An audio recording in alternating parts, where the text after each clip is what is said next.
Sosok Aep kini dicari-cari netizen.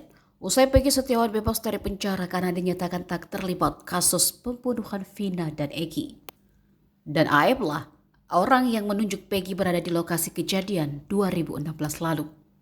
Kini semua mata tertuju pada Aep, termasuk wajahnya tanpa masker.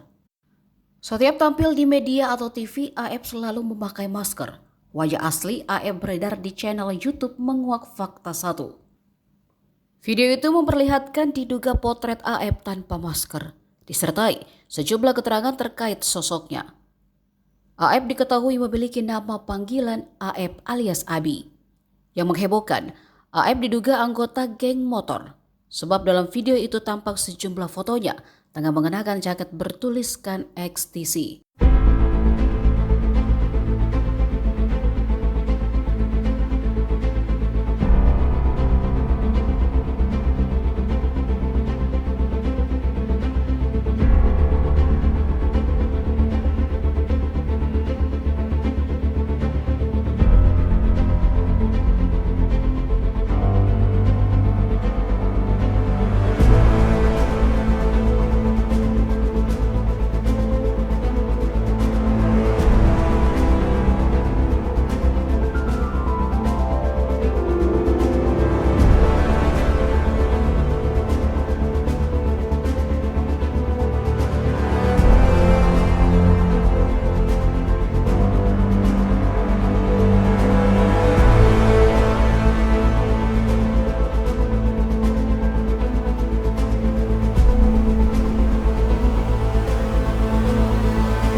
Download Tribun X sekarang, menghadirkan lokal menjadi Indonesia.